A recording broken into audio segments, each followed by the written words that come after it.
Let's get the work session come to order. This is the Monday, March 25th, 2013, 7 p.m. session of the River Edge Mayor and Council. The meeting is called to order. Adequate notice of this meeting has been provided by sending notices on December 21st, 2012 to the Bergen Record and the Ridgewood News. We've positioned notice on the bulletin board in the lobby of the Borough Hall, and we filed notice of the meeting with the municipal clerk. I'd like to remind the public that there are 3 exits in the council chambers, 2 to the front and 1 to the rear. We are on the record. Everything that is being seen and said is being recorded pursuant to the rights of the citizens and the Open Public Meetings Act.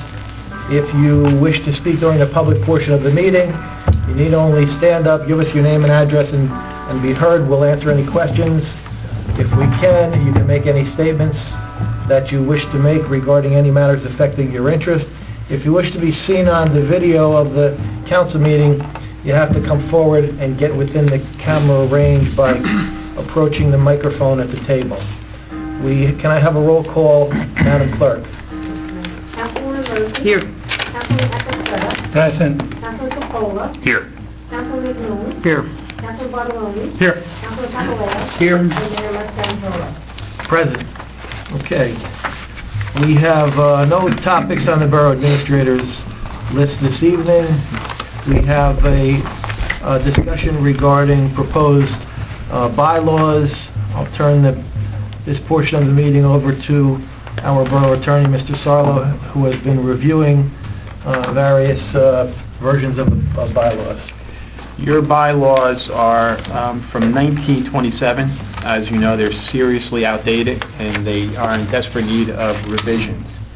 I'm assuming that these are the bylaws that were adopted at the reorganization meeting. So these are the bylaws that are in effect right now for this year. So when you look at your bylaws that are presently in effect, let's back up. What we're really focusing on, and you gave me 2 sets of bylaws to review. They're pretty consistent.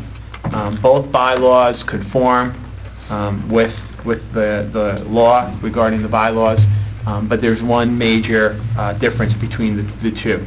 And that major difference is who appoints liaisons in committees, basically of the council. The one bylaw says that the council shall appoint liaisons in committees, and the other has the mayor being the liaison to all of the departments, and if he cannot, in his choosing, he appoints the liaisons. Your borough is a little different than a lot of the other towns that I have seen. The majority of the towns that I reviewed and that I'm familiar with usually have a committee, and they have a chairperson. If there's police, there's 3 members on the police committee, the police commissioner, fire, 3 members of the fire committee with a fire commissioner. And if there's an issue, the liaison is usually the chairperson or the liaison to that committee. Sometimes they will report back to the committee, resolve things, and then report back to the mayor and council. You don't have those committees except for your finance. It's one specific council person for each department. You have pretty much a liaison.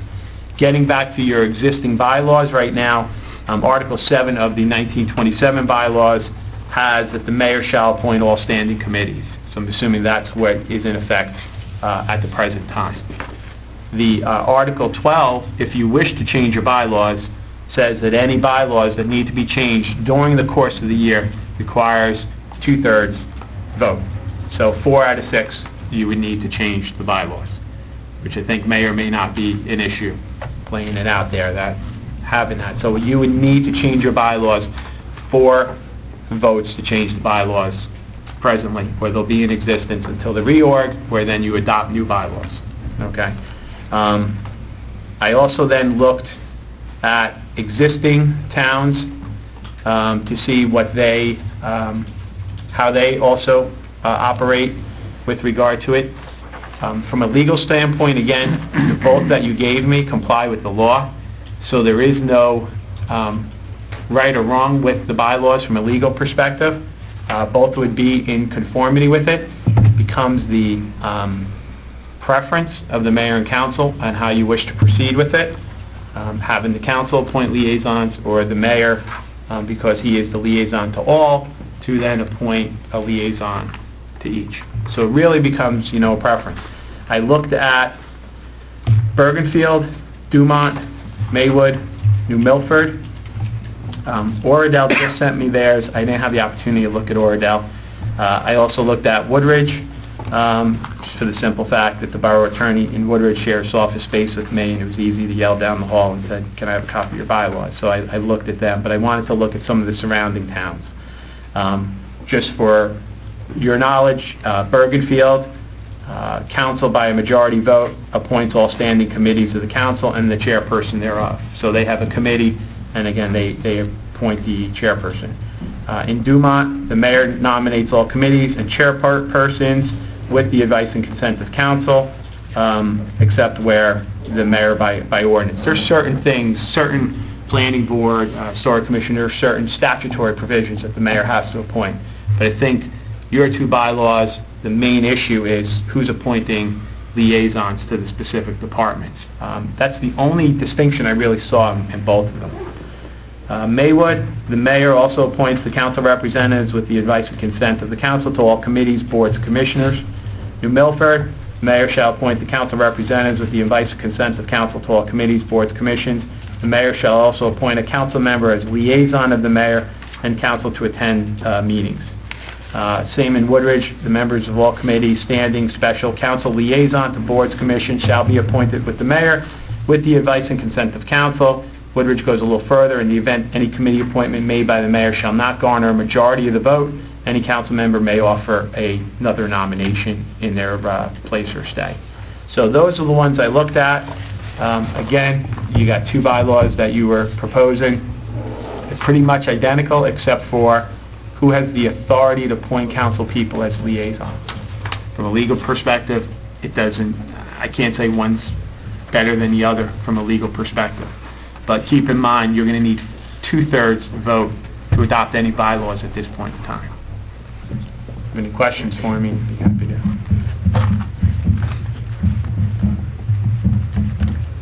Yes, sure. All the towns you ran down, though, they all seem to refer to these standing committees. Did any of them actually have direct liaisons going to departments without being part of a committee?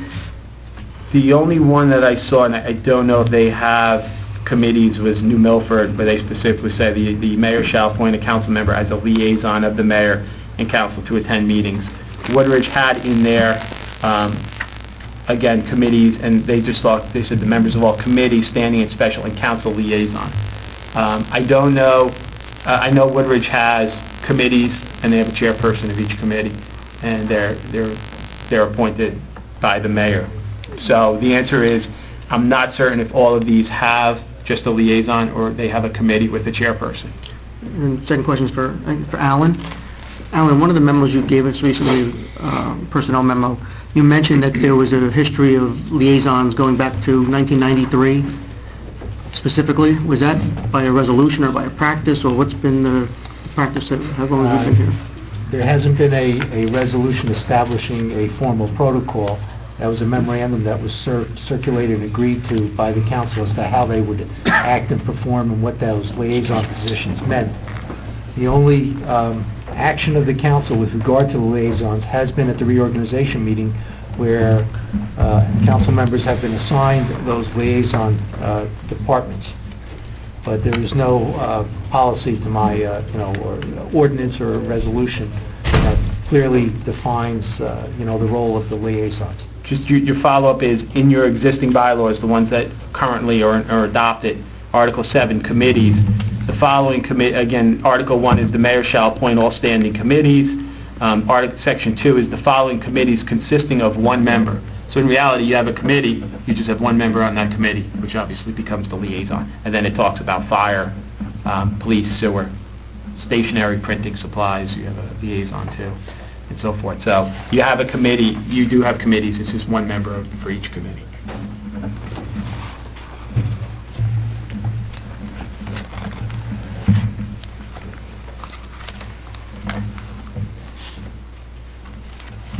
All right, any further discussion on the bylaws? No.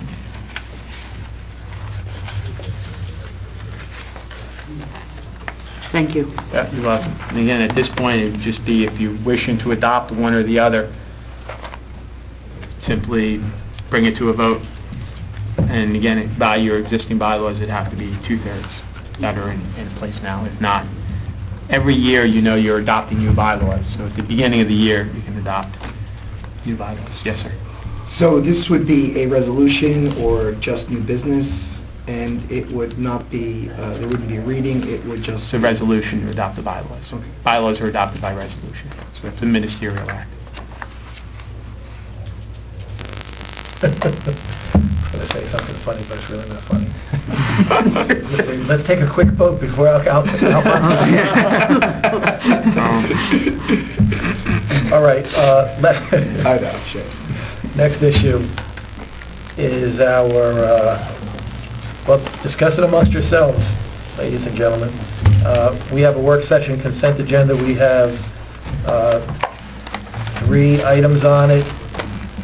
The emergency storm and sewer bid, the interlocal agreement regarding the Village of Ridgewood for when our fire truck is undergoing repairs, and authorize the mayor to sign a developer's agreement for the new bridge landing at River Edge, formerly Hupton Coos. Anyone wish to pull those out for separate consideration? If not, we can vote on them to be on the formal agenda for Monday. I have a motion to move them to This the is one question, Mayor. consent agenda. We have not received the draft developers agreement yet, correct? Yes, we have. I received it by email today. Yeah. We have it. Mr. Neese sent it to me. Robert Costa sent it to me. I reviewed it quickly. It's 100 pages long. It includes, it's signed by Paul Ciancia. It includes copies of checks for some $225,000 for their performance bond, and $65,000 for their building permits or something like that. It looks like it's pretty detailed. Will we be able to see that before Monday's meeting? Oh, yeah, absolutely. I'm going forward with it.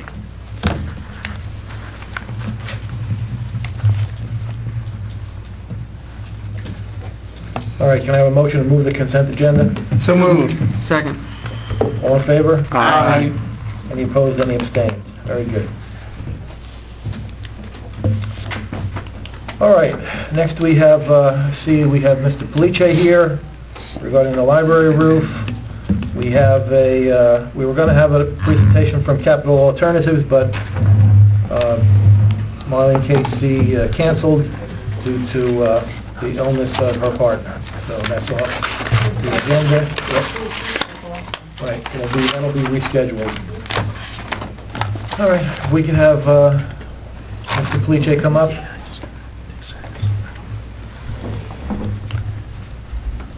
Mayor, I apologize. I have to take care of something at home. Okay. So I apologize.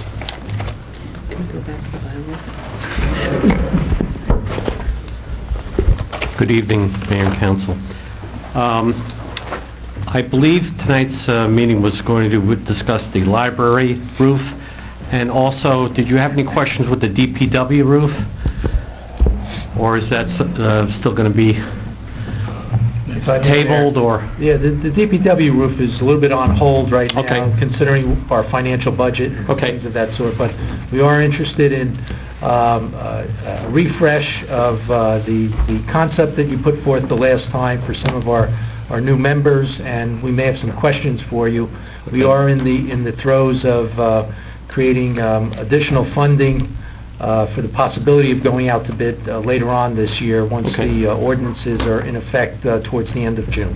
Okay, fine. I had just a little bit further input on the DPW roof, because I've been kind of scratching my head on alternative solutions. The solution I put forth was to go over the existing roof which is a steel roof with a stainless steel roof. The existing steel roof has had attack from salt and moisture and condensation, and also through the years some pieces of equipment were put on the DPW roof that weren't flashed properly, and that has aggravated that situation. At best, it's probably, the existing roof probably has served its useful life on that building.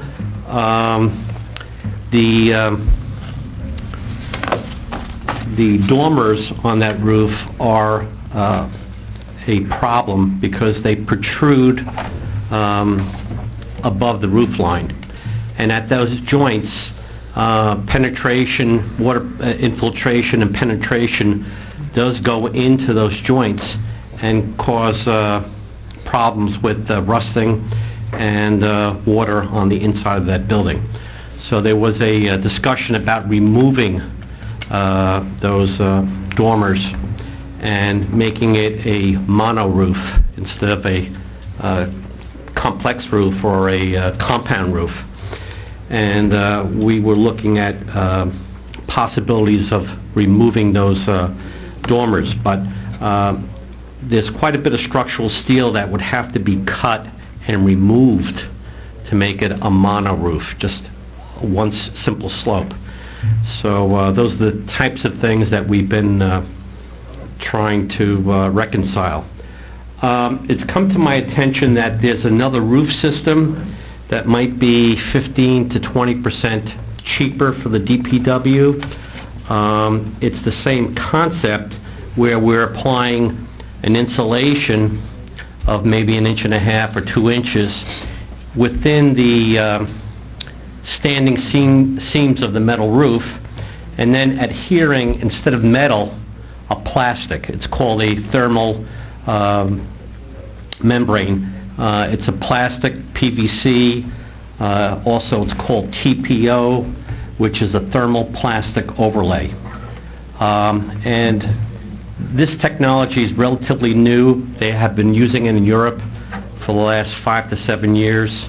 I'm going to leave with the mayor and council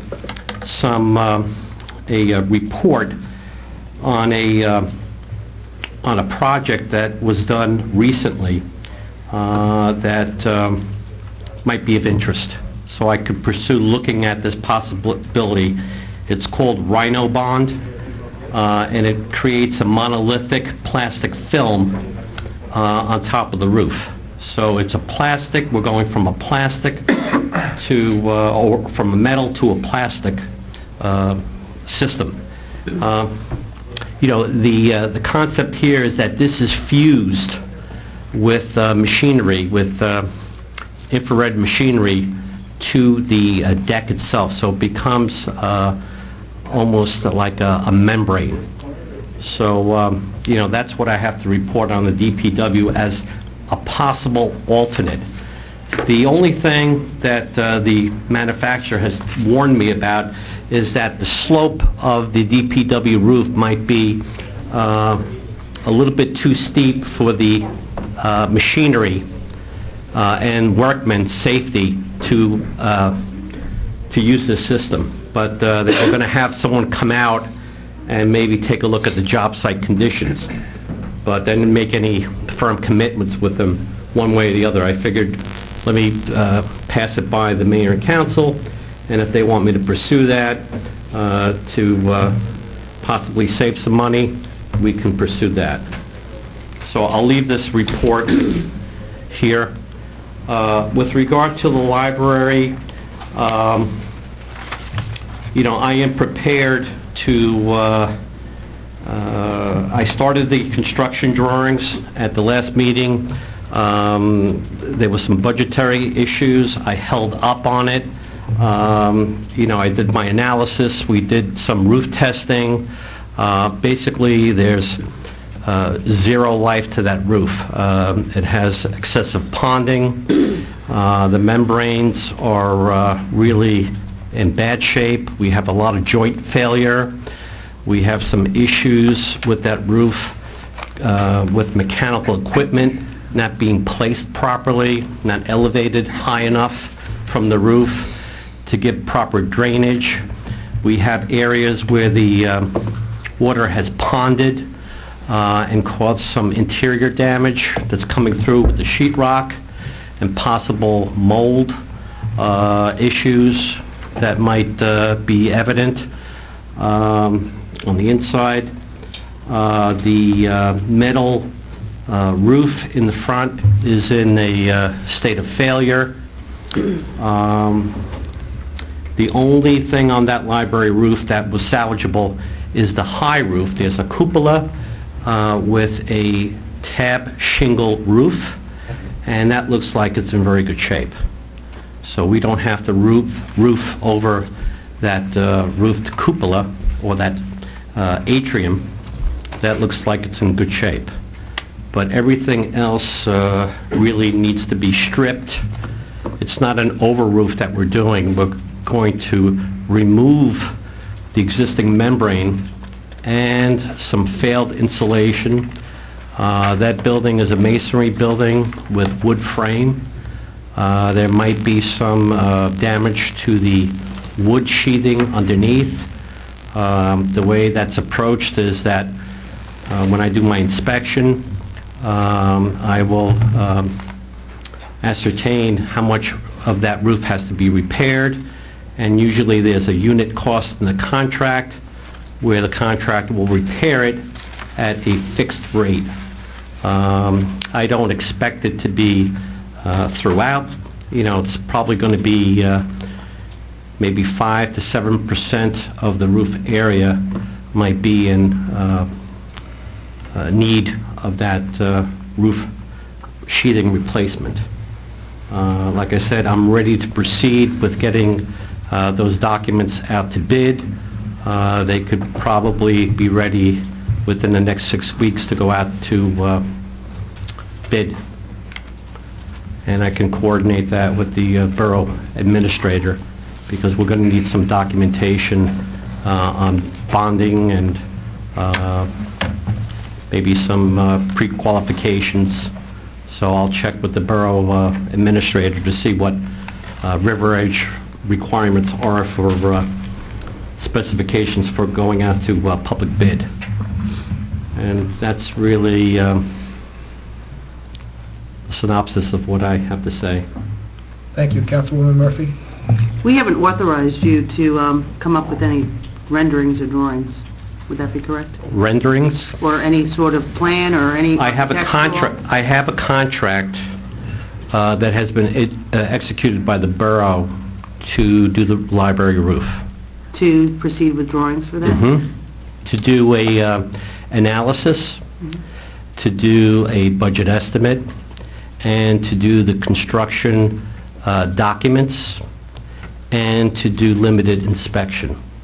So the first two things have been done. I did a roof analysis. I did field measurements. I started some drawings. I did have some testing done of that roof.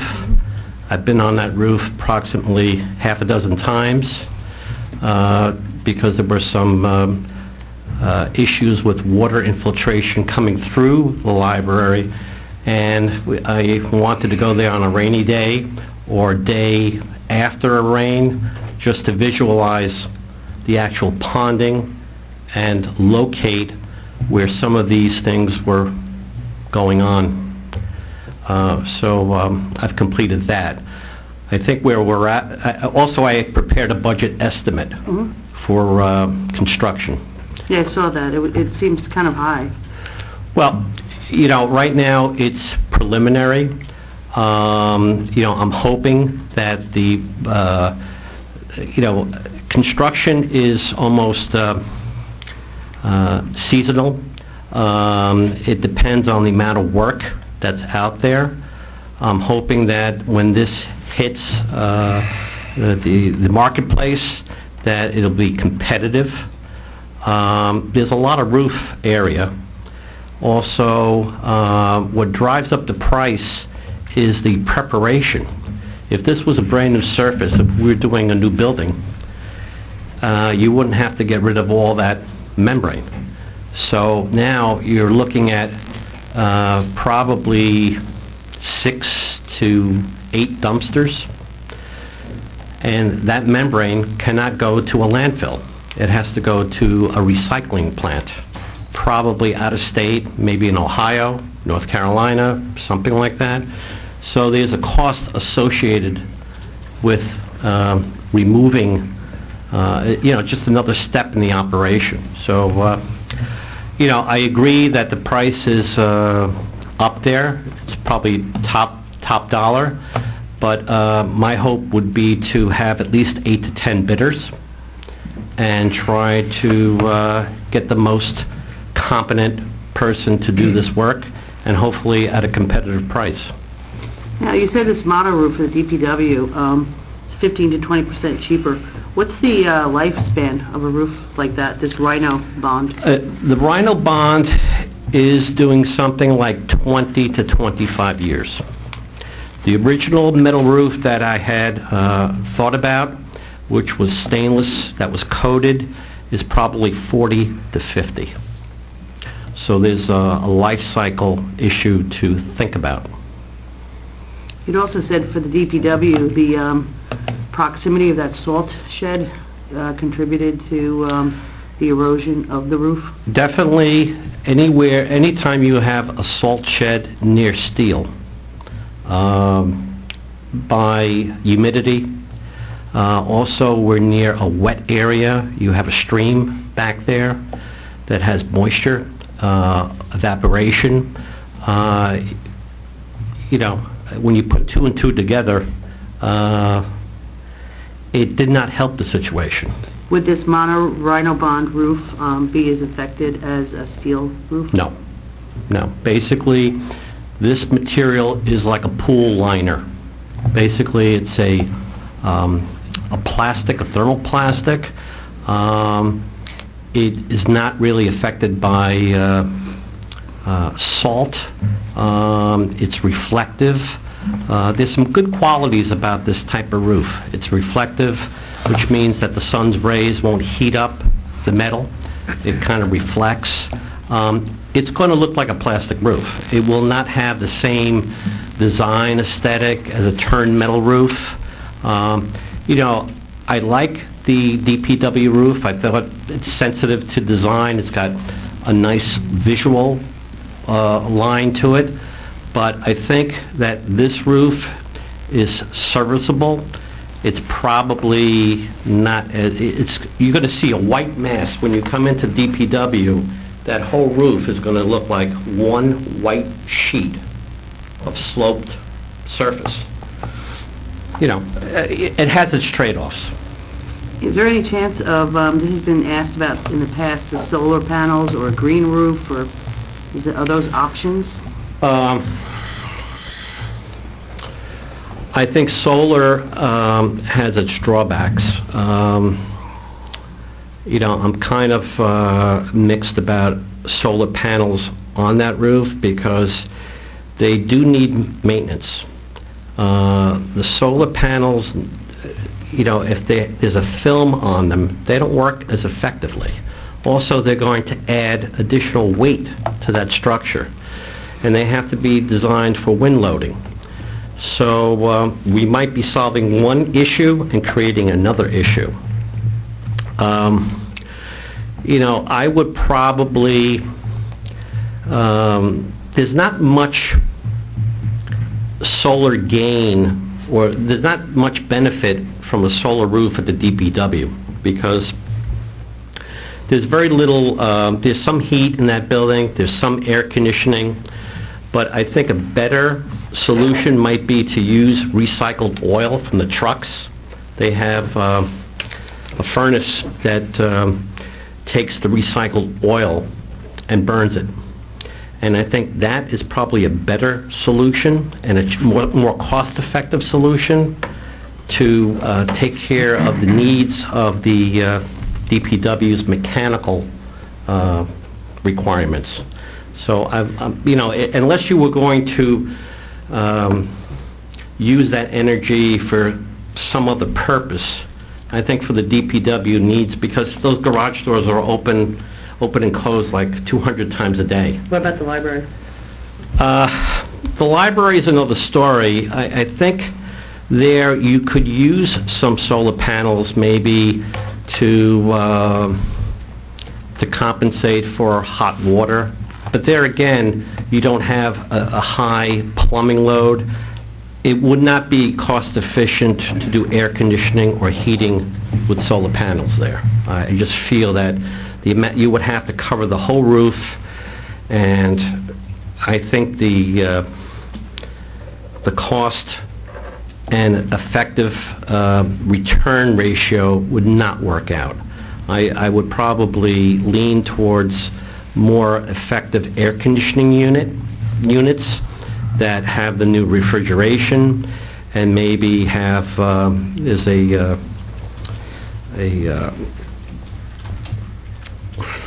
can't think of the word, but there is a device on the air conditioning equipment to recycle outside air. Economizer. An economizer, thank you. An economizer cycle to draw in outside air and to blend it and then push it back into the environment, into the controlled environment. So I think that would be more effective. But again, that's a cost, So, again, the library roof is a wood structure. It's masonry walls with steel beams and wood. So again, you might be overstressing that wood. We might have to do some structural work to add solar panels. So I don't know if it's suitable. If it was a new building, I would think that it would be a lot more adaptable. But since we're working with a pre-existing structure that's been added and expanded upon 3 times, I don't think it's a good candidate. Thank you. You're welcome. Councilman Aquafredo. Mr. Pulisher, please bear with me. I am the newcomer to the council. No problem. How old is the roof at the library? And would you know the brand name of the roof used? I do have that information, and if you just bear with me, Sure. I'll go through my notes. Do you have a copy of the report? I do, and that's the only document I have. Okay. The original building was built in 1960. Okay. And then there were a series of additions that were added in 1974, and probably in the last 15 or 16 years. So there were 3 additions. And the total roof area is 15,000 square feet. To answer your question about the roof system, it is a EPDM roof. Right. It could be Firestone, it could be GAF. I'm not sure exactly who the manufacturer is, but those are probably the 2 most common suppliers of EPDM. How old do you think the existing roof is? The roof at the library is probably 2 or 3 different vintages.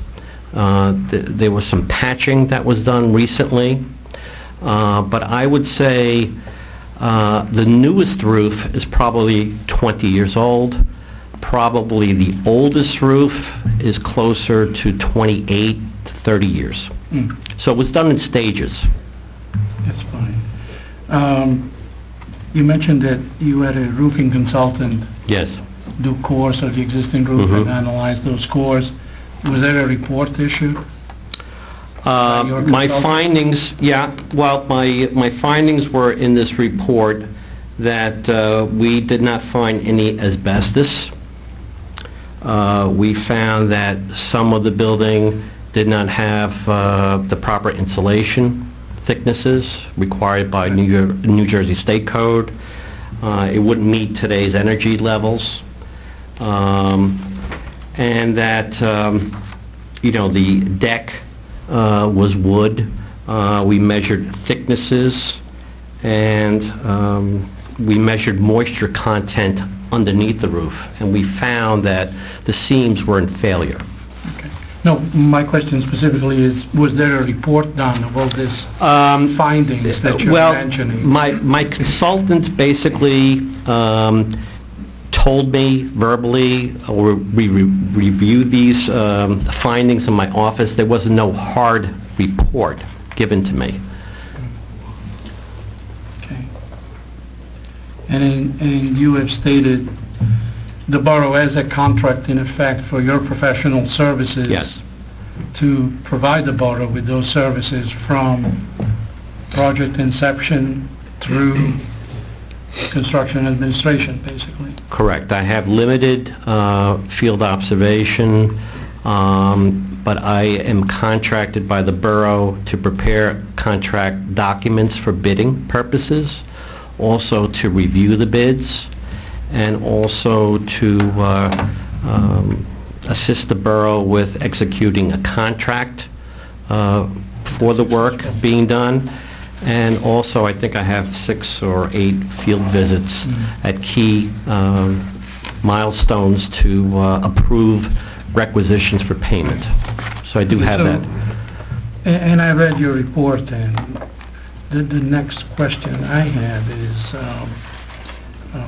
what made you recommend, what are the reasons for recommending a multi-ply modified bitumen roof versus a new EPDM membrane properly installed on a proper positive slope pitch with proper termination bars and flashing, counter flashing, snap-on flashing, whatever you decide to show in your contract documents? I mean, especially in consideration that we have a wood substructure, and a multiply modified bitumen is in fact heavier per square foot than an EPDM membrane. So that would be, if you could address that, please. Yeah, it's a good question. EPDM is a single layer. It's usually anywhere between 70 millimeters to about 90 millimeters. And it relies on joints, the fusion of the joints. That's the failure of EPDM. If the joints are not right, you have leakage. With a built-up roof, there is multi-layers. There's redundancy built in that system. And it's a multiply system. So layers are put in to achieve a thicker membrane. It expands, I think, better. It controls the expansion better. Also, I believe that it is more cost-effective than EPDM. EPDM, you have to bond this membrane for wind uplift. So there's a lot of fastening that has to go on with EPDM, because this almost wants to peel off.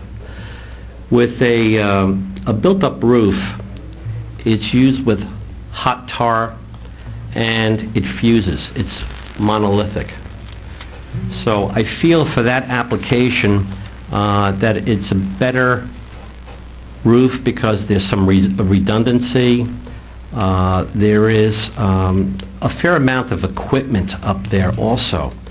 And I think that a built-up roof would be trafficked better. I think traffic for repairmen and overall maintenance would be a lot better than a roof like this, where it could get gouged or it could get cut because of the equipment aspect of it. I just think for this application, because it is a wood building, it's better suited to this application. And what kind of warranties are out there for a modified bitumen roof? There's probably 20 to 25 years. There's no roofing manufacturer that usually gives anything more than that. Sometimes what you can do is at if the roof is inspected in 5-year intervals, the manufacturer might extend the roofing warranty for another 5 or 10 years when they come back to inspect. So there is some extended warranties that might be offered if the roof is maintained properly. That means the drains are clear and that any kind of equipment is set within the manufacturer's standards. So I think that's something, And some brand names that you're considering? Would your drawings be proprietary, or would you accept or equal? I would accept, they probably would be generic. I would probably set it up that no manufacturer would have an edge. I don't want to, just specify GAF, because then, you're really limiting yourself. But I would say, or architect approved equal. So I'm looking at performance, I'm looking at manufacturer's warranties, I'm looking at, this roof would have to be done by a certified installer that is familiar with the procedures of the manufacturer. I just can't, recommend any roofer to attempt a roof job like this, of this size and this importance to someone with a, pickup truck and a hammer. It's just not. Do you plan to do book specs or just notes on the drawings on your contract? No, it would be probably specifications on the drawings. I haven't done a book spec in probably 15 years. Usually the bigger roofing jobs that I do are all by specification by manufacturers. That's fine. And, I might have some OSHA notes and maybe some notes by the borough, about working on certain days or limiting no work on So you holidays. would have performance specs on the drawings. Exactly.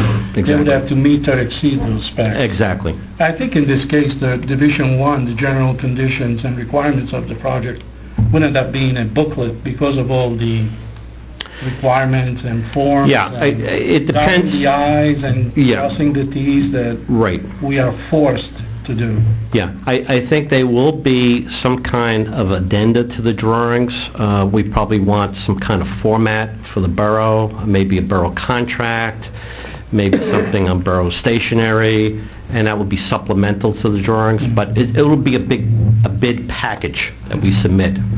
And the estimated cost per square foot that you've indicated on your report, and that basically is a range of $1 square foot between the low and the higher amount. That cost includes also the removal and lawful disposal of the existing roofing system? Yes, complete. And also all the flashing details, roof penetrations, all the nice stuff that either makes or breaks a roof, I guess. Yeah, it would be complete. Okay. How much, and you said if you need the council and mayor to authorize you to continue with your working drawings? Well, right now, as per several meetings ago, I think there was some discussion about budgetary concerns, and, I just wanted to know if we get this ready, we can get it ready within 6 weeks and go out, or we could do it in the fall. It depends if the money's in place, because I think the worst thing you can do is send something out for bid and find out that you don't have the money allocated for this project. So there's a window now, because this project could hit, springtime or, before the summer, or it could be on the marketplace in September when things cool down a little bit. You don't want to do a roof like this in the middle of the summer.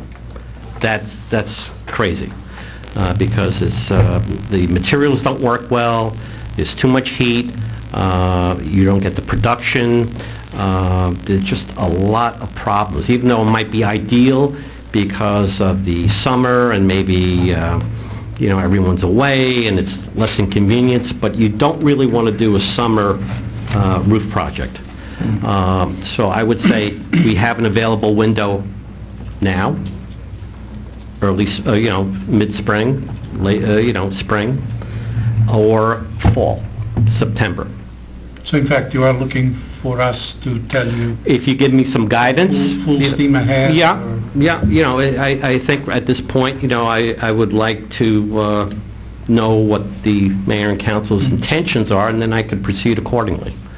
And as you get, just before we go out to bid, certainly before you complete your contract documents, would you be able to refine your estimate and perhaps give us or would you prefer that we go out to bid and let the chips fall where they may? And I understand architects' estimates have a swing to it. Yeah, it really depends on the marketplace. I think there is some work out there. I don't think it's as busy. I don't think a lot of contractors are as busy as they used to be 5-6 years ago. I think the economy is still in a recession. It might be favorable or more beneficial to test the water. What we could do is go out to bid, and you could even reject the bids. We could maybe even negotiate. You could try rebidding it in the fall. You have options, I think. When you put a construction bid of this magnitude out there, you don't have to accept all the bids, No. any bid. You could reject it, you could send it out for rebid. You have options. With regard to fine-tuning my estimate, I think there's some unknowns. I certainly did not go through that building every square inch. I'm giving my best effort from my expertise and doing maybe 400 roofs in 30 years of practice. There is some room in there for unforeseen conditions. But I think it might be off by 10%. It might be off 10% higher or 10% lower, but I think that number is a good range of where you're going to be. It's a pretty comprehensive job, and I think the tear-off is probably in the $30,000 range, $35,000 range. It's substantial. I guess one last question on the library roof for now. I mean, we have right now leaks in the library. You Yes. identify those in your report also. Mhm. Is there a way that some repairs could be made? Have you specifically identified a seam that has failed? Yeah. Because if we're going out to the dance in September, October, that means we have to go through an entire Right.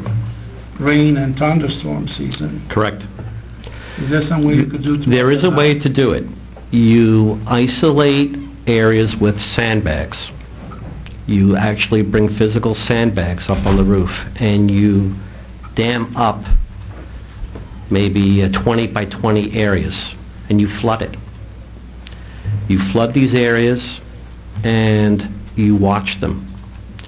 And that is a procedure that can be implemented to do spot repairs.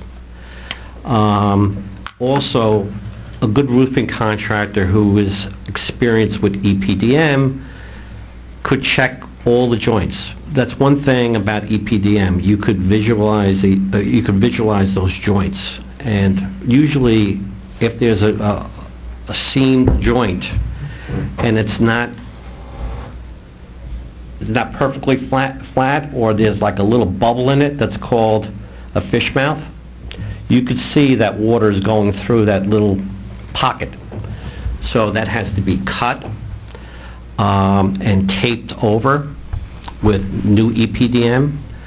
You could also just get rolls of EPDM, they're about 18 inches wide, and just go over the existing joints.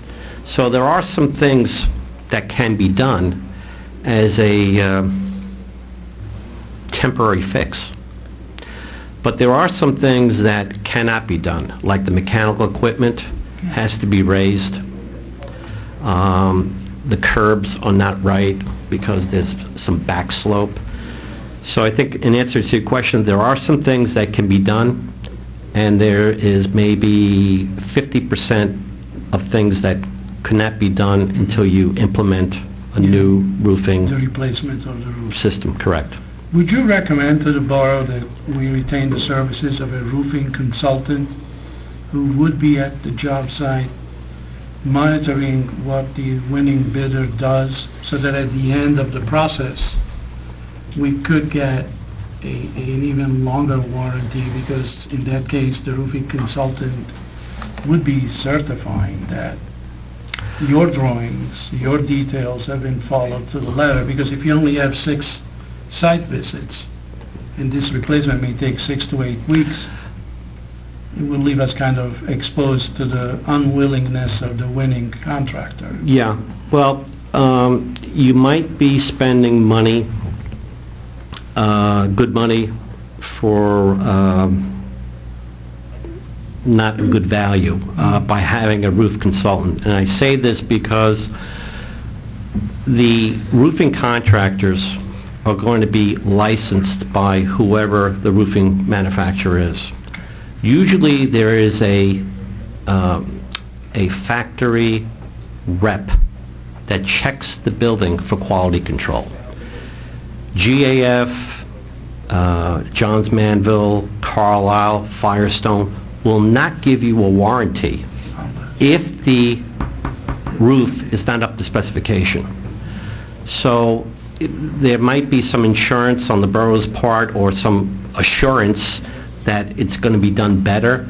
I don't necessarily feel that way, because it's got to be done to spec, and the manufacturer spec might be a higher level than what I'm looking for. So it's got to maintain that high level. So I think that if we get a certified roofing company that's accredited by the manufacturer, and the I could maybe put in my documents that the manufacturer's rep has to be there on a weekly basis. I think so.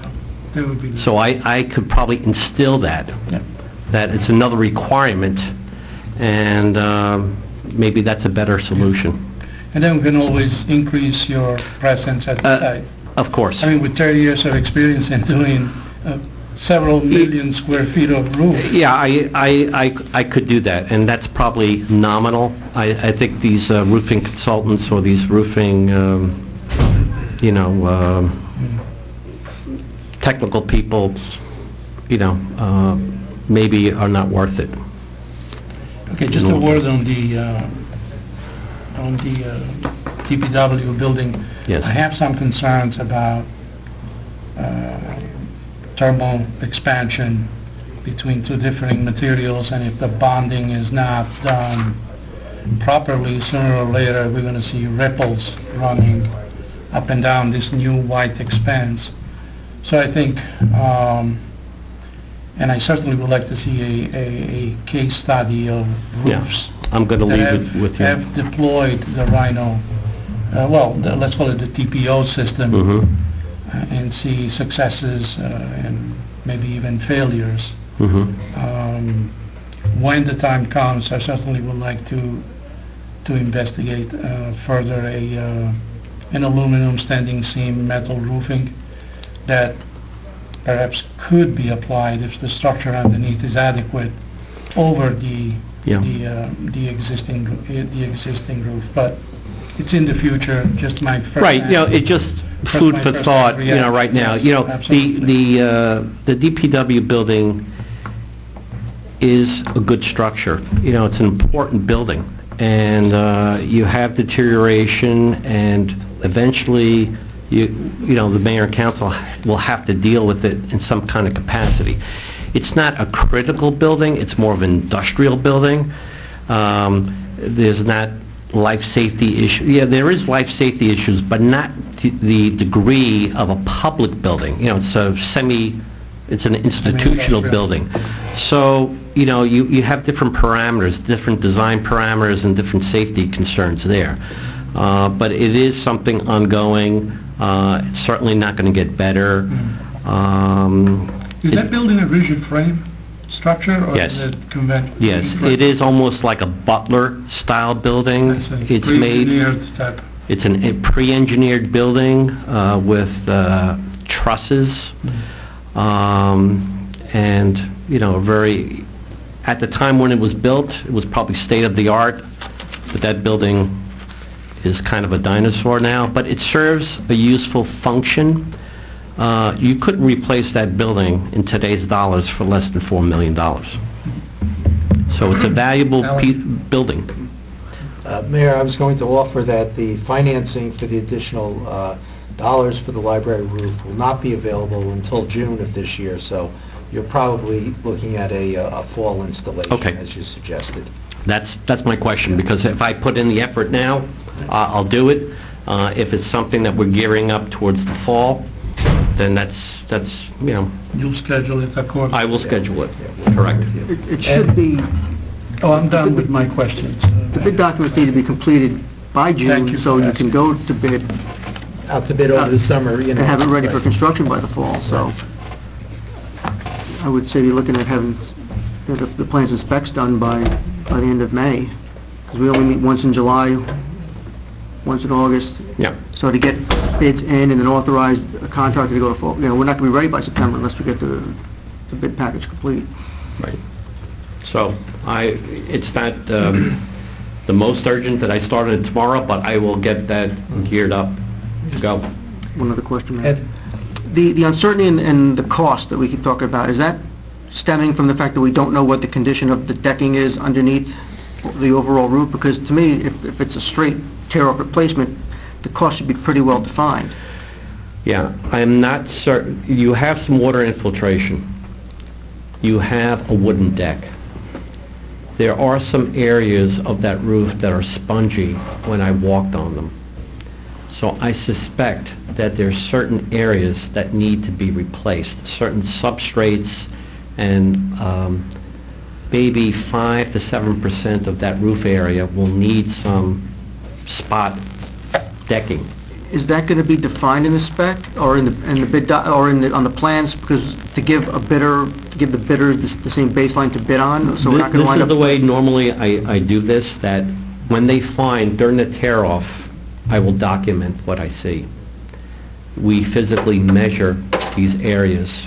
The contractor and I physically measure these areas, and we do them by unit cost. But will your bid be set up that way? There'll be unit cost? Yes, replaced, unit and cost, then definitely. Will demo be a line item, or do you have basically a lump sum project with We- an allowance for replacement? Yeah, we will have a line item, a unit cost per square foot for removal and replacement of comparable decking, matching decking.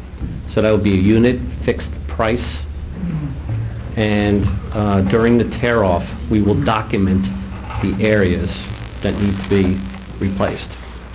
So I usually, I will be there, we will, document this, I will report back to the borough and see that's my findings, and that the contractor will be given a change order for that work. We'll see. Mr. Police, are you aware of the infrared technology where you can scan a roof and it'll show you, based upon the infrared images, exactly where the moisture is beneath the membrane? Yes, I am, familiar with that system and that technology. Have you ever used it? I have used it before. You know, how reliable and how accurate it is. You know, I think it's a guideline, it's okay, but I wouldn't, you know, call it, you know, foolproof. Usually infrared shows you thermal transmission. Moisture meters and other hydroscopic equipment could be introduced to find out moisture penetration, but usually thermal imaging shows heat loss. You know, we know that we have to replace the insulation in areas you don't have any insulation, and these are the reasons why we did some test cores to find out what was really underneath some of these substrates. And because the 3 different additions or the 3 different pieces of this structure were roofed in totally different ways. So we want to come back with a consistent roof type that will, you know, be homogeneous. Because right now you have almost like 3 systems fighting each other. My question really is, would you recommend that we have the roof scanned in order to determine how much of this sheeting has moisture in it? I don't think that's going to give you the information. I really think it's subsurface information, and I don't think it would be effective. I could double check. You know, just my opinion at this point, that I don't think it's going to reveal the subsurface damage, because you might have damage that's dried up, or some of this substrate that might have been wet at one time, dried out, so you might not detect it, but I don't think it's prevalent through the building. Usually in my past roofing jobs, I think that I've seen rot maybe up to 10%, which is a lot. And I don't think you have that kind of damage up on that roof. I think, you know, it's below, probably below 10%, maybe more like 5 to 7. Okay, thank you. You're welcome. All right. Anything else? Thank you. Thank you. Mr. Wojcik. Have a good evening. Thank you. Okay. Any unfinished business? Ed? I know we had set aside the work session, I believe, April 22nd, to talk about Grove Street. Was Mr. Phillips informed yet, or any correspondence that could be prepared, because it's only a month away? Oh, I don't know.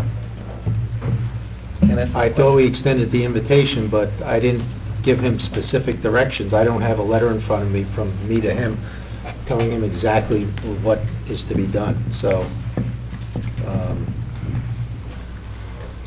I have to go back and look and see what we have I just don't on want him file. to come up here and not have any... I agree with you. No, he needs Any basis, at least we should give him some direction. kind of, some basic direction as to what we're considering or what we want him to consider. Any other unfinished business? This be old business?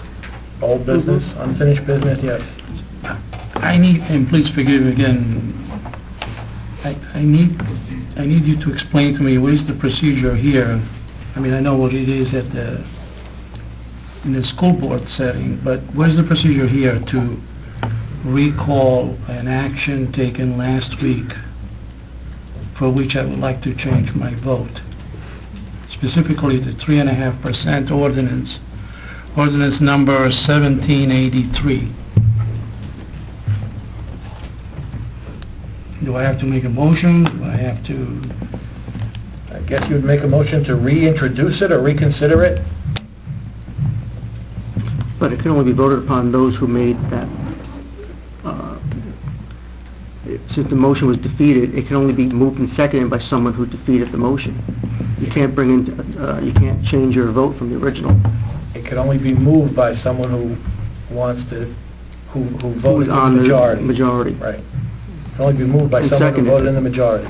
And who seconds it? And seconded, I believe. No, I don't think the second counts. I could be wrong, but I'll have to defer to my borough attorney. Because if that was the case, you can undo every action anytime, and that's not the intent of Robert's Rules of Order. I have to defer to my borough attorney. Your ordinance, one of the other problems with your bylaws is you don't refer to your Robert's Rules of Order also, so that becomes another problem. It doesn't say if there's a conflict or whatever, you go to your Robert's Rules of Order. An ordinance that's defeated can always be reintroduced. There is an opinion from the Community Affairs that basically says if it was defeated, it can basically just be voted upon. I don't know if I'm really comfortable with that, because that ordinance is in effect dead. A new ordinance, even if it's exactly the same, can be reintroduced, voted upon, and seconded, and have a second reading. The reason is same, that ordinance is dead, you still have to advertise it and have the public the opportunity to discuss the ordinance. So, yes, the Robert Rules of Order would require somebody in the majority, but there's nowhere in your bylaws that say you go to the Robert Rules of Ordinance. So you can introduce an ordinance and have it then basically seconded and start over. There's plenty of times ordinances are defeated, people change their mind on ordinances, or they're convinced otherwise, and they're done. It happens in the Senate and the Assembly. Not a lot, but it's happened in the Senate and Assembly, a bunch of times. There's no set standard by the state or statute that says this is the standard. Most bylaws will have it. Your bylaws don't have that format. Most bylaws will say then go to the Robert Rules of Order. Again, your bylaws also don't say that. So it would be a whole new ordinance. It would have to be adopted before your budget's adopted, though. If it's not adopted before the budget, it's irrelevant. That's it. So it can be re-put on. What does that mean in English? Make a motion to reintroduce the No, ordinance. you're not Tom, you're Kathleen. No, you can- Allow me. He's Tom. You can, and I'm sorry but you would be able to reintroduce the ordinance. When's our budget hearing, Alan? So- April 1st. I guess I just said that. So we have to reintroduce the ordinance tonight, And then it would be on the agenda for April April 1st. 1st. Okay then, I'd like to make a motion to reintroduce ordinance Yeah, we have to- We have to get 1780. an opinion whether or not it has to be advertised It or would be a just new voted on ordinance. again. Yes. Yeah, it would be a new ordinance. Introduced. You would have to push your budget adoption back. If you really needed this to go through, you can also do it that way. But it's a new ordinance. That ordinance is dead. It's been voted upon, it's dead. Okay? You can't undo that ordinance. You would reintroduce it. You can reintroduce the same exact ordinance. There's no restriction on that. But you're going through the same as a new ordinance.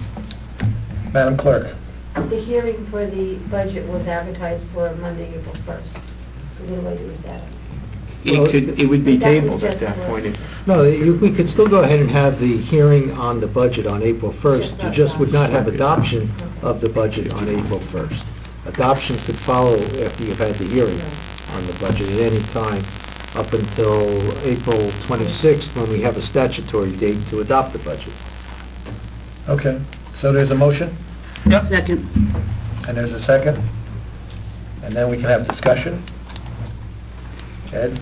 No, no discussion. Okay, no discussion. Let's have a roll call. Councilwoman Murphy? Yes. Councilman Freda? Yes. Councilman Capola? No.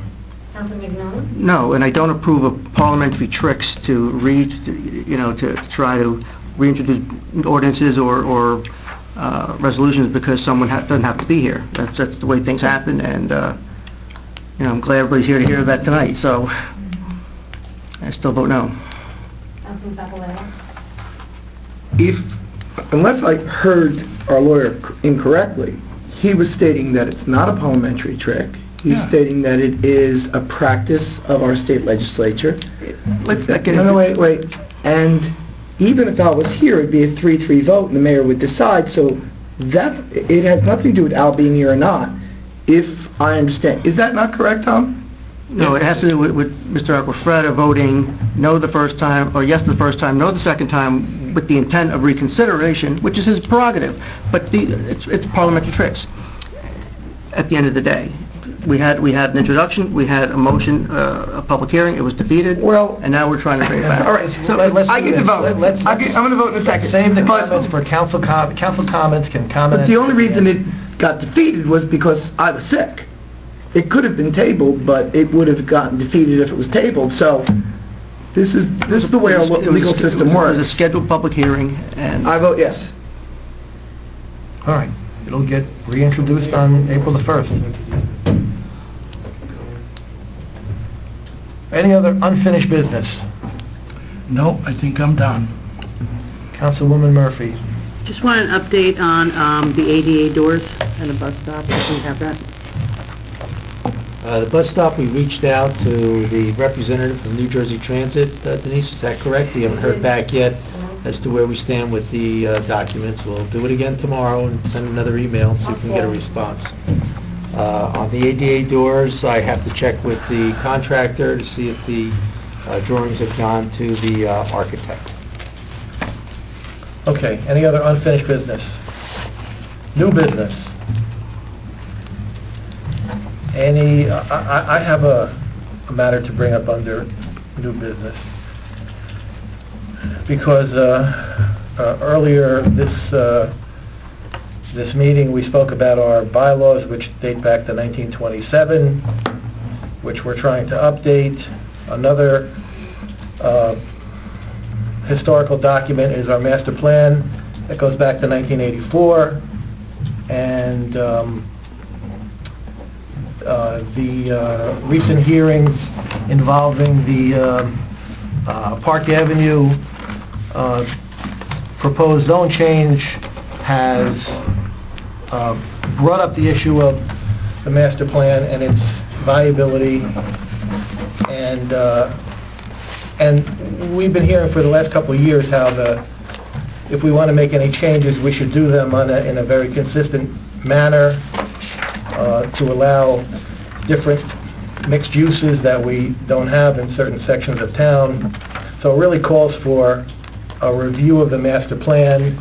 We now have a new planner, we have a redevelopment planner, and I think it's a good order of new business for us to embark on a comprehensive review of the master plan. So I would like to open it up for discussion on that issue. Any ideas on how we should proceed? I'm not sure if we need a whole revision of the master plan. I mean, we've spent $188,000 on planners to come up with 3 redevelopment plans. And that was, the genesis of that was from the reexamination reports, which told us to look at redevelopment. I just think we have to be very careful that if we're going to go down that route, we got to have a very clear and defined missions, because this can be a very expensive endeavor for very little benefit. Mayor, I agree with Councilman Mignot, but those are very easily identified areas that we could say hands off these areas, because if we find a consensus to be in agreement with the redevelopment But the plans. existing master plan already speaks to looking at the issues the mayor's talking about, and several of the redevelopment or the reexamination document talks about looking at the Kinder-Camac corridor. So the objectives and those goals are already in the master plan. It's a matter of getting a planner to do the study to see what kind of zoning changes we may be interested in the future. If you're looking at the Kinder-Camac corridor specifically, which I think the mayor just alluded to. I don't think you need to rewrite the master plan to do that, to meet that objective. But the Kinder-Camac corridor is one issue. but the other one is to incorporate, you have, pointed out that the master plan may not adequately encompass an historical element, or not sufficiently, right? Didn't your It's recent research show that? shows that it was never duly adopted by the planning board. The trail goes cold at some point. Well, there was no, well, the issue, if we want to get into discussion, essentially, the planning board did receive a copy of a historic element that Ms. Angelo had spoken about. But going through the minutes of the meetings, apparently there was never a public hearing to modify the master plan. The planning board adopted by resolution without having a public hearing. So the question becomes, and again, I'll refer to the attorneys, whether that was legally amended. The second problem with the historic element was that it originally listed 22 properties for designation. The implementing resolution by the mayor and council, or the implementing ordinance, only listed, I think it was 12 original, then they added 788 Kindertramack later on. So there's a discrepancy as to what was brought before the planning board and what the mayor and council ultimately acted upon, and there doesn't seem to be any remaining tapes of the meetings. So we can't go back and actually heard what happened with relying on the minutes. So that has to be reconciled also. Yes. And then the third thing that I am aware of is the inclusion of this environmental inventory. Yes, but Right. the planning board scheduled to have a public hearing on that in April. But that's just to This is to incorporate incorporate a outdated version of it, yes. right? Well, they allow you 10 years, and ours is just under 10 years old. Well, these are some of the reasons why I think that the master plan should get a comprehensive review. Okay, any other new business?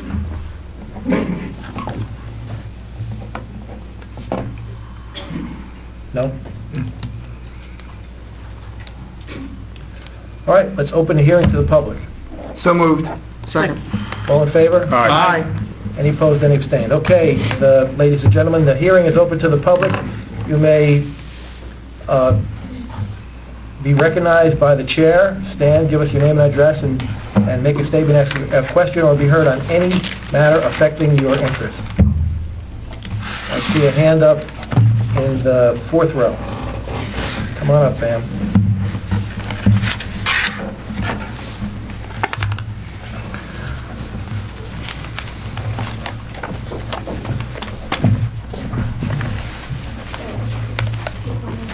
Absolutely, glad to.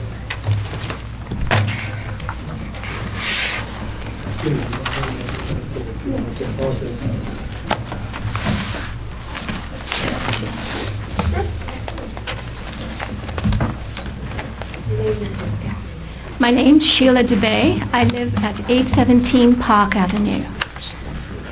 Okay. Good evening, Mr. Honorable Mayor and respected members of the council. Last Thursday, we came to the planning board and listened carefully. And while the decision made came as a disappointment to our community, it also served to coalesce our understanding of a political process which seems astray. The purpose of the planning board meeting was whether this ordinance confirms to the borough's master plan, and the questions asked by both the board members and the public demonstrated many issues. One neighbor held up the land use map as bound into the master plan and pointed out how the area is meant to be single-family residential and read aloud from the master plan. The residential land use plan proposed no new areas for single-family or multi-family development. All existing residential neighborhoods are to be maintained. Yet another neighbor wondered why the master plan isn't updated. The master plan itself outlines the proper method to update it. It extols the values of putting the necessary information into proper order and studying it to reach good decisions. Drainage and erosion, parking, sewage, schools, future implications. None of that effort has been undertaken for this ordinance in the proper way, as our master plan requires. Another neighbor was struck by 2 words he heard: rehabilitative and underutilized.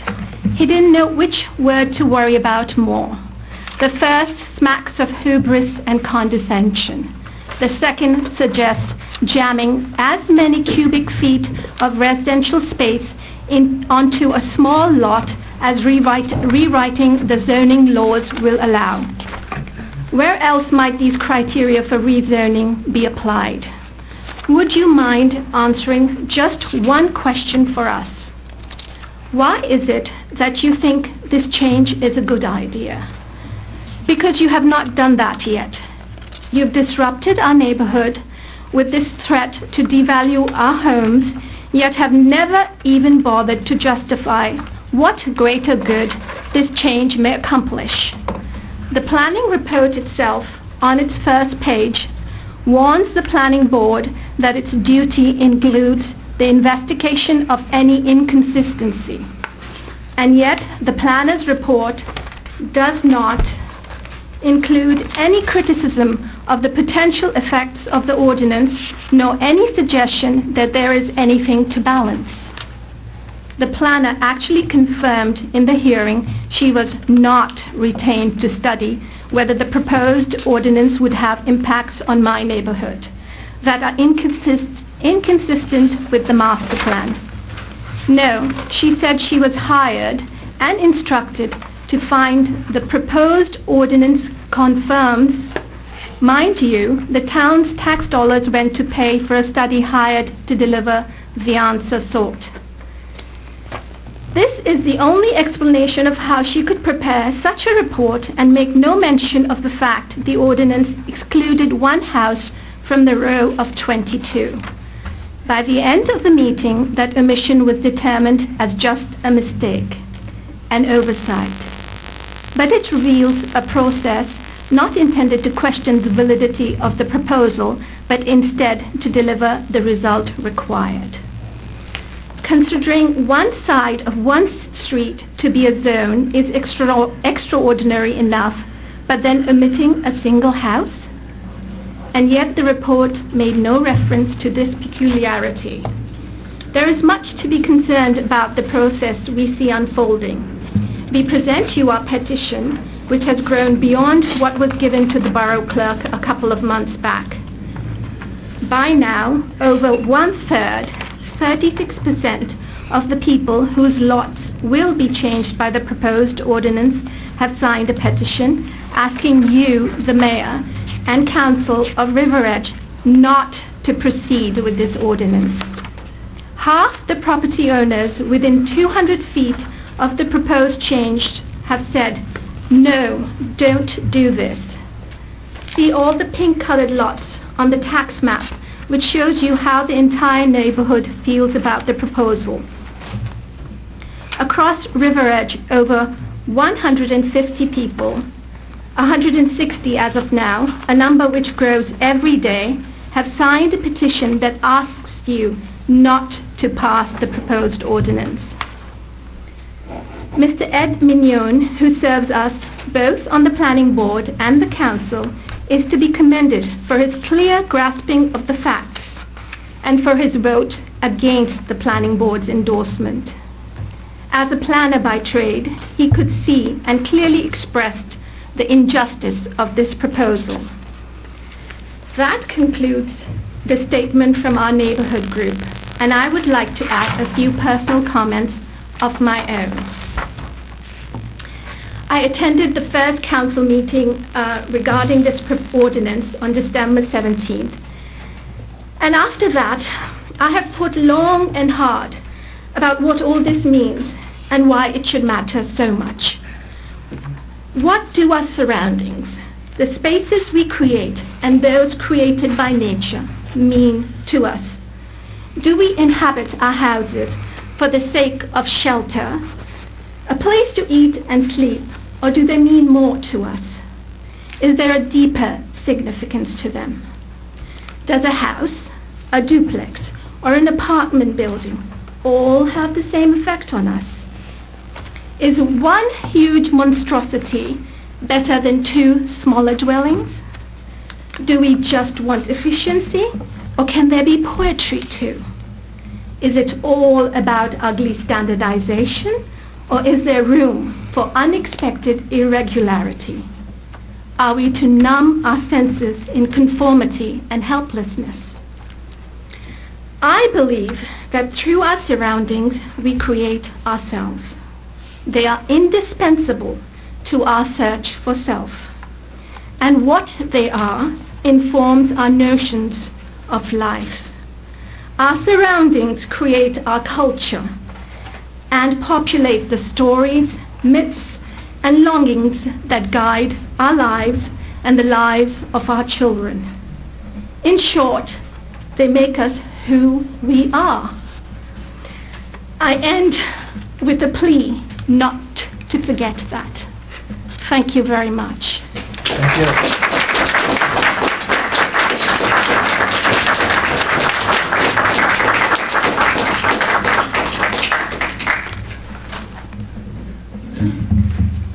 Yes, ma'am. My name is,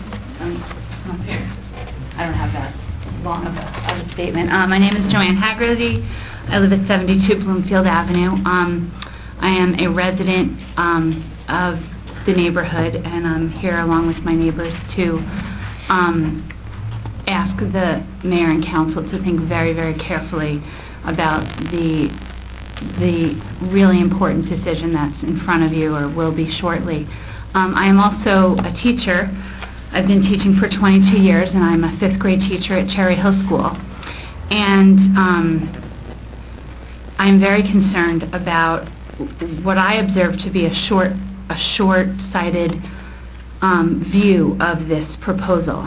I have heard things said that we're not maxed out at Roosevelt, so any type of educational impact, if there's more buildings, if there's more inhabitants, then that's fine. We have plenty of room in the schools.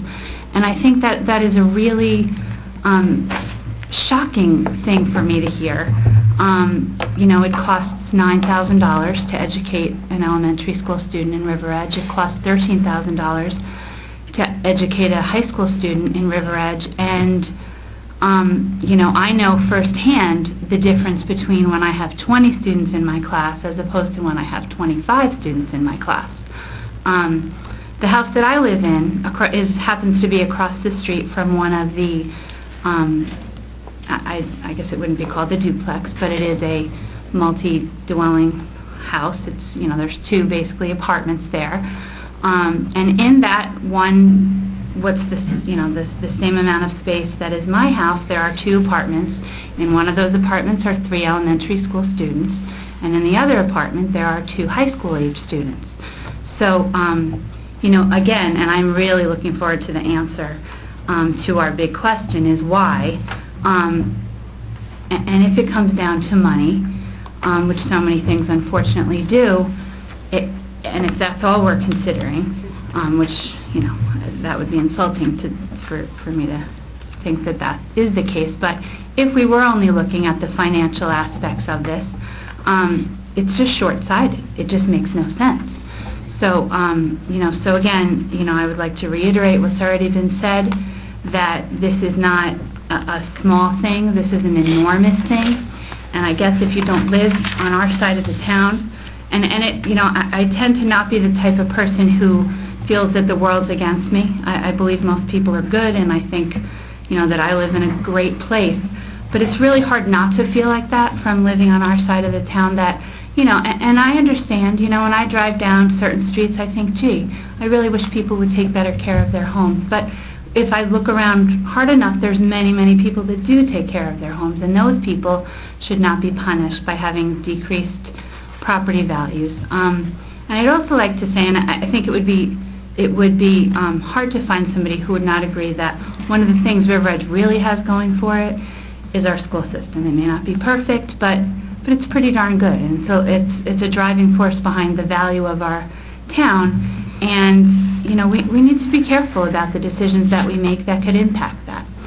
So again, I would just ask you to please understand the importance of what you're deciding, understand how it will impact many, many people, and that master plan is a very, very important document, and it requires things of you. It requires traffic studies. It requires looking at the future, looking at how this will impact our school, how this will impact the neighborhood around it, and it's pretty obvious to me that that has not been satisfied yet. So, thank you for your time, and please understand this is not small. This is big, and this has a lot of repercussions. So, thank you. Thank you.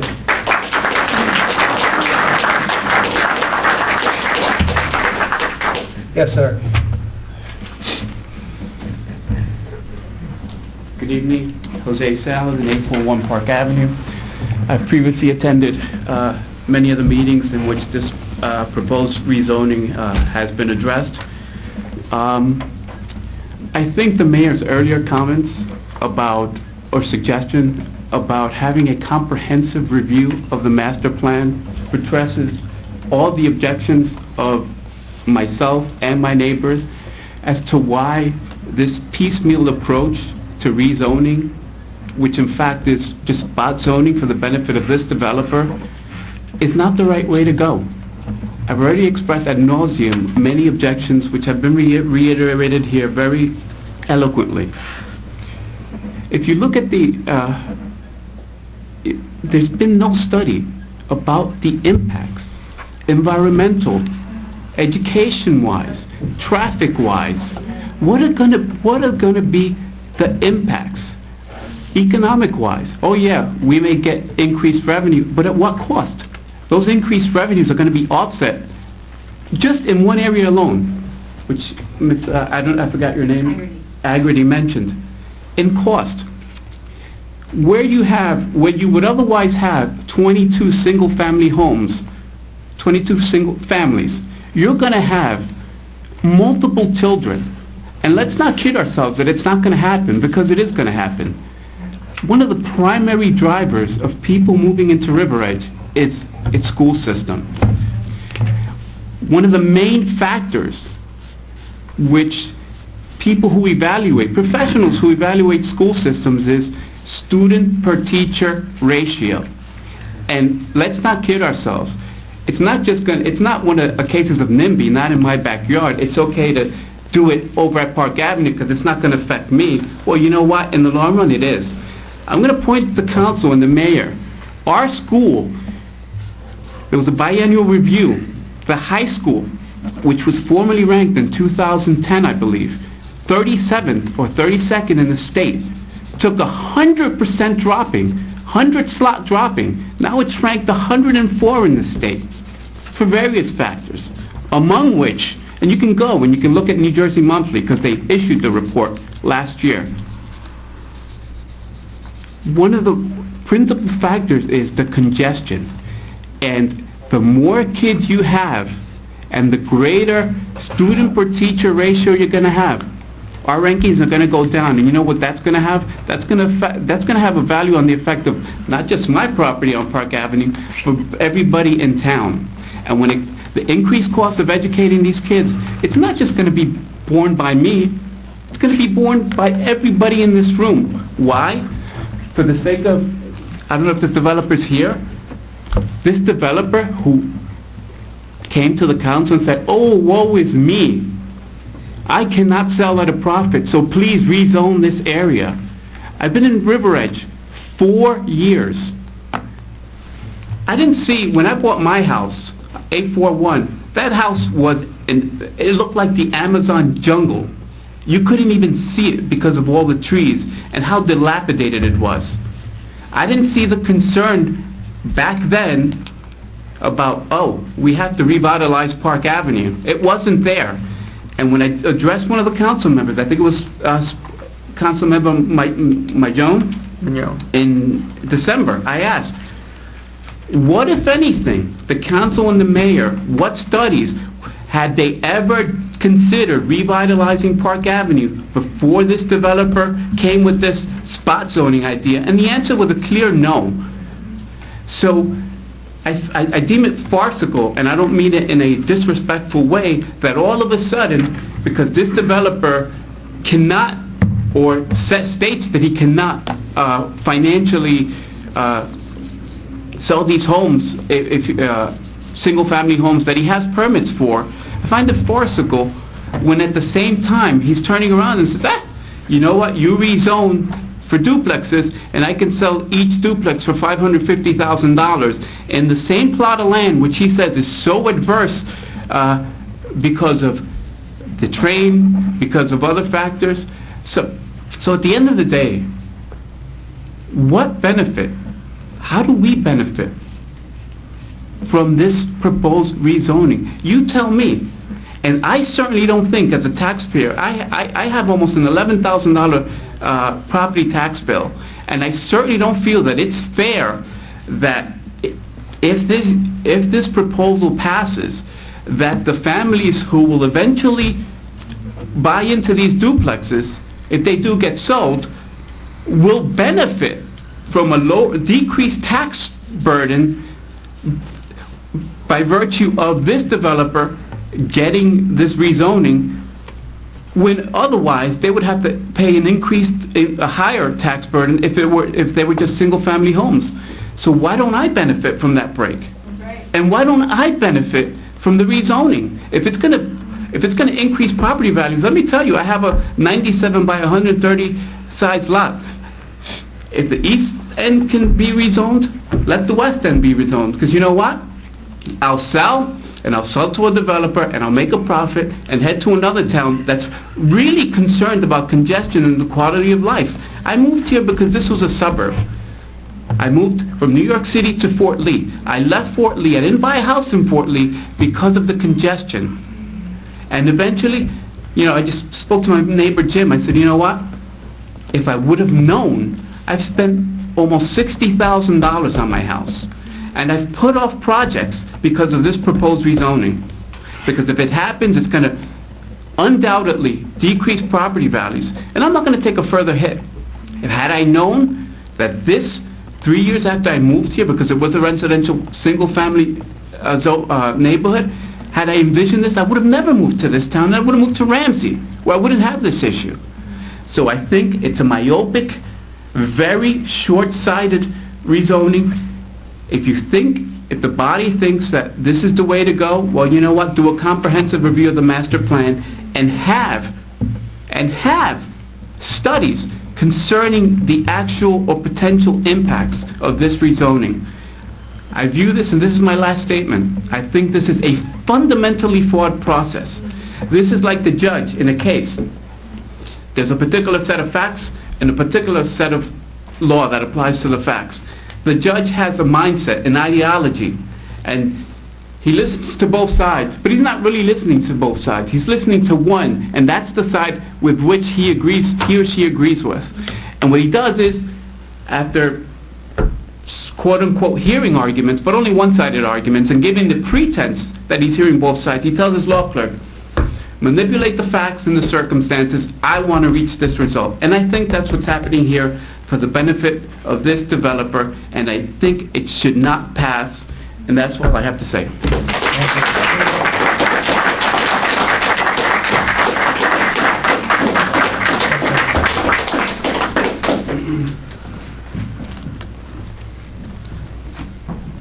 Hi. My name is Amory Hartman. I live at 821 Park Avenue, and I really appreciate the time that you all are giving in to hearing us, because I think it's very, very important. And I'm not an architect. I'm not a real estate agent. I'm not an engineer. Actually, I'm a mother. So forgive me if some of my questions seem a little naive. But the plan for this building duplexes seem to be banking on a lot of unknowns. And if I understand correctly, before the zoning laws are changed, isn't there supposed to be written reports by experts on such things as traffic erosion effect on sewer systems? I know that Mr. Costa assured us he knows the sewers, yet is there anything in writing? something to assure us that there will be no problem on any of these subjects. The next thing is New Milford floods, and often. Can we be sure that we're not creating a flooding situation for them? And could this be opening a possibility for lawsuits? And how do we know that the houses are even going to sell? There's many houses in this town being foreclosed. Frankly, if I were moving into a town, I'd move into a house. I would not be moving into a duplex that backs up to a train, having no idea what kind of neighbors I'm going to get. And what happens, you get families that close together and they don't get along. That could create some real disasters. And as for taxes, we were sort of told ours wouldn't go up, but is that because our property value is going down? And what about the schools? Isn't Oradell already upset with us because we have more kids in the high school and they pay higher taxes? And we want to add to that? And I have 2 kids in high school and they eat lunch sitting on the floors in the hallway.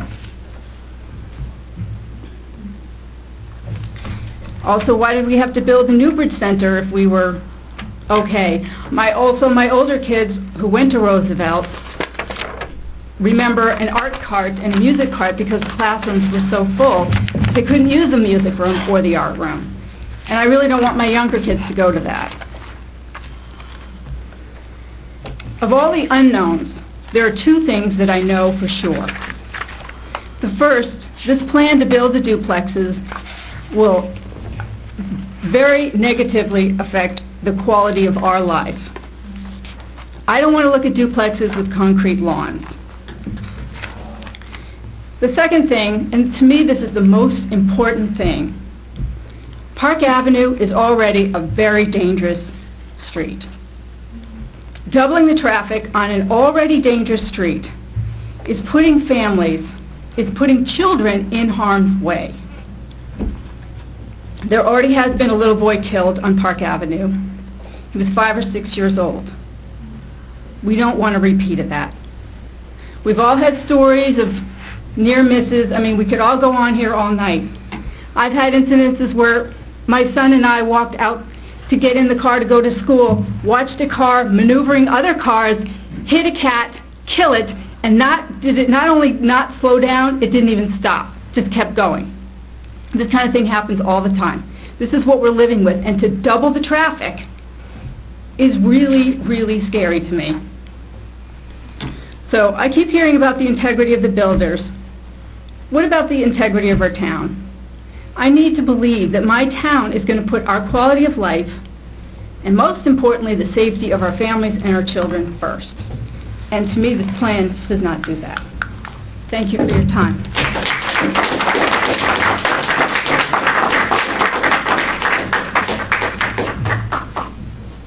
Yes.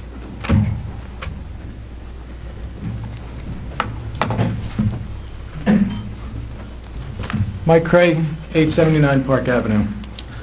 I have a couple of questions, and then I'd like to make a comment. I guess the first, if I could ask Councilman Mignon, you made a statement at the planning board meeting regarding how you interpreted the language of the master plan and that it was not Permissive.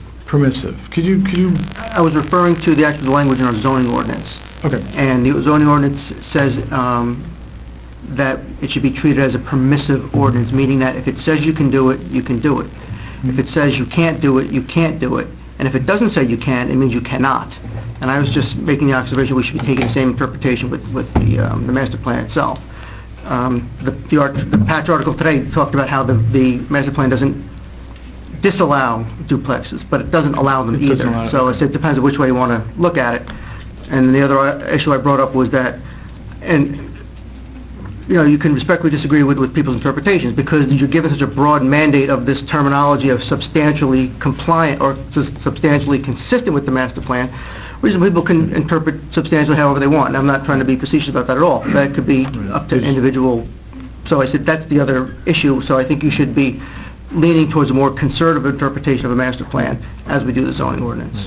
Okay, thank you. Second, I've heard several people here, and I guess, Mayor, this question is for you. speak to the fact that at least there's a belief that the master plan requires, or at the very least strongly suggests, that studies be made to look at traffic flow, parking, erosion, environmental impact, impact on the school system, impact on financials. Is that true? Mr. Grant, I'm going to save my comments for the end. I'm not going to answer questions one after another.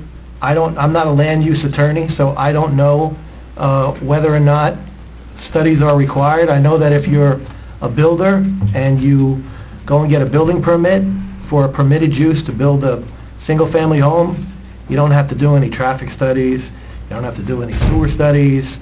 It's a permitted use, and you're just allowed to do it as of right. Okay, but we're not talking about somebody doing a permitted use under the current zone. We're talking about rezoning. Okay, and you sit on the planning board. I sit on the planning board. And you sat... I'm not the planning board attorney. But you sat last week making a decision on whether this ordinance met with the intent of the master plan or not. And during that meeting, the question was asked, are there going to be studies? And we were told during that meeting that that's not the purview of this meeting. This meeting is purely to interpret whether it's in accordance with the plan or not, right. Which is kind of a funny interpretation, because when the lawyer read the directive, it said to point out inconsistencies with the master plan. That was part of the directive, that was part of the charter of that effort, which was not... My understanding is that if you want to amend the master plan, you have to do studies. If you're going to if you're going to look at a particular ordinance to determine if it's substantially compliant with the master plan, you're not required to do studies. So we're not going to That's my understanding. Are we going to get studies? Simple question.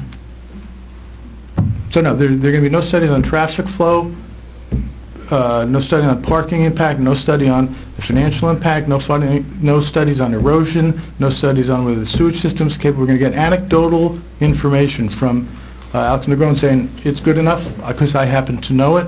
We're going to have the police chief say traffic's going to be fine because I'm a police chief, I'm not a traffic planner. We're going to have the tax assessor walk in to the planning board meeting and talk about we're going to get tax revenue from this, and then when that was challenged, we said, that's not the purview of this meeting, let's stop talking about this. So we're going to make this decision based on anecdotal evidence. Is that accurate?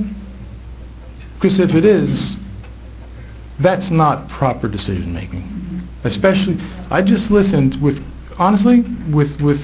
respect to the diligence that was applied to a $300,000 roof. Okay, I listened to alternatives. 3 or 4 different alternatives that were suggested on how to approach building that roof. I listened to additive issues. Should we put solar panels on it? I listened to this council be diligent and incisive in looking at a $300,000 expense. We're talking about changing the impact of the value of dozens and dozens of properties with less information. You asked for studies, you asked for reports from the roofer that did the coring, you asked for case studies, you asked for documentation to do analysis. But you're not going to ask for that same documentation before you change the very nature of our neighborhoods. I find that shocking. And the truth is, I expect more from you because you're better than that. I really do. You're better than that. Don't be cavalier in this. I listened to that planning board meeting, and I heard, which I was not aware of until I went there, that we're going to allow duplexes on a property that we won't allow a single family residence on. And that's in accordance with the master plan. And that's good for this town. If I'm not mistaken, the current code, even though I don't think there are any duplexes allowed, if they were, requires a 12,000 square foot lot with 80-foot frontage. We're changing that to 70 and 7,500. We're going to allow 46% of the frontage to be a parking lot. And all of that is, again, this is directly from the master plan. They're supposed to prevent the development of incompatible land uses in all residential neighborhoods through zoning and land use controls and determine the compatibility with the existing residential fabric of the municipality, not of the neighborhood, of the municipality. Okay, the reference is to the entire municipality. Okay, duplex zoning is not compatible with the residential fabric of this municipality. You're changing the look and feel of the neighborhood, you're changing the value of the properties, and you're doing it with less diligence and with less examination than you're building a roof. And again, I really do expect and hope better than that, because you are better than that. You all ran for these positions for good reasons. You want to help this community. Okay? Really look deep. Think about your neighborhood.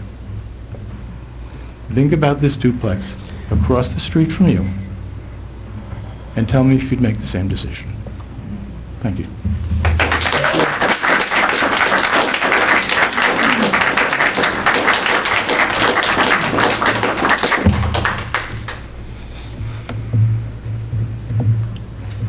Yes.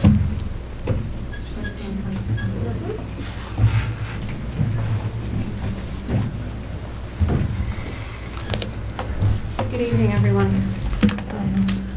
Ellen Bustede, 597 Bogart Road.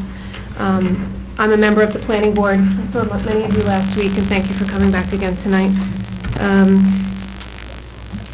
My comments when we were referred ordinance 1781 last week was that I was going to urge the mayor and council to make the review of the master plan a priority. And I'm here to do that tonight. And I'm very pleased to hear the mayor make a similar comment, Councilman Mignon make a similar comment, and the public do so as well. The planning board needs a clear blueprint in order to address this situation and others that may come before it. And I would just keep my comments very brief. I want the public to speak, but I would urge the mayor and council to make the review of the master plan a priority and to provide the planning board and itself with a clearer blueprint moving forward. Thank you. Thank you.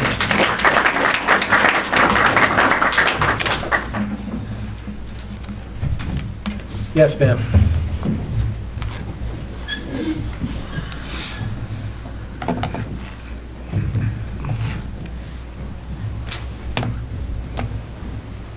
Good evening. My name is Kristen Okin. I am a resident of River Edge. I'm on actually Kinderkmack Road. And I actually just found out about this adventure last week. I was waiting for my train, and there was a posting on a pole, and I'm waiting, and I'm like, what is this about? Ma'am, excuse me, can we have your address? Sure, it's 784 Kinderkmack Road in River Edge. Thank you. Waiting for our train, and myself and a couple of my neighbors, we saw this notice on the pole, and we had no idea that this was going on. No idea. And at this point, I'm actually kind of disgusted because this is a huge, huge plan, and a lot of people are not even aware of it.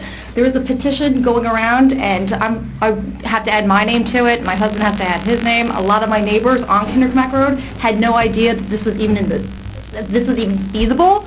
If you go down Park, you can see that how could someone add duplexes on that street? It's already overpopulated, to say the least. Kinderkmack Road is busy. There are cars going nonstop down that street. How could the children be safe? How could our school systems, how could River Edge become like Queens?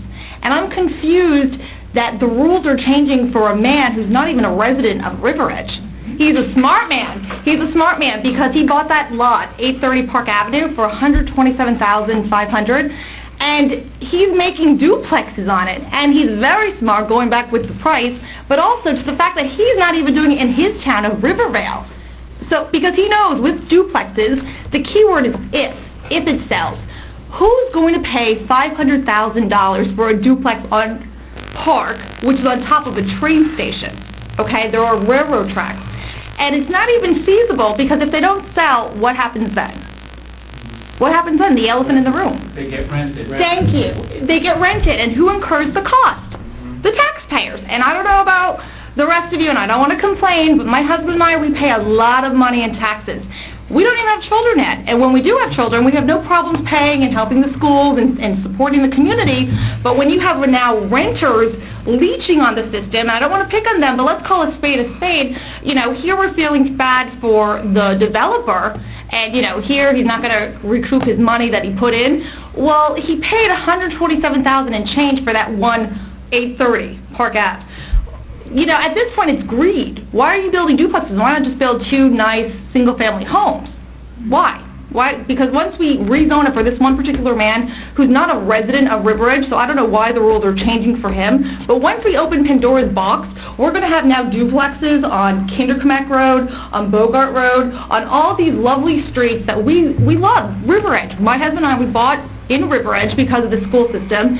Blue Ribbon. Great community, and what's going to happen is going to be like Fort Lee. It's going to be like Cliffside Park. It's going to be Birchester Apartments. And I hate to say this, and I hate to, the what ifs, but it's very scary. So this is a huge, huge decision, and we voted for you. We voted for you. And to find out that you're not listening to your constituents is very upsetting. And honestly, a lot of people don't even know about this, and to find out that this is happening. And at this point, what stage are we in? What stage is it going through? Obviously, there still has to be a vote, but at this point, there has not been a master plan. There has not been testing of the soil because, again, I commute into the city, and I saw 2 big sinkholes last summer. And, again, how could 2 duplexes be built in that overly populated street? So, lastly, I just want to end by saying how we voted for you. We would hope that you listen to your constituents and to make it clear that we do not want duplexes in River Edge.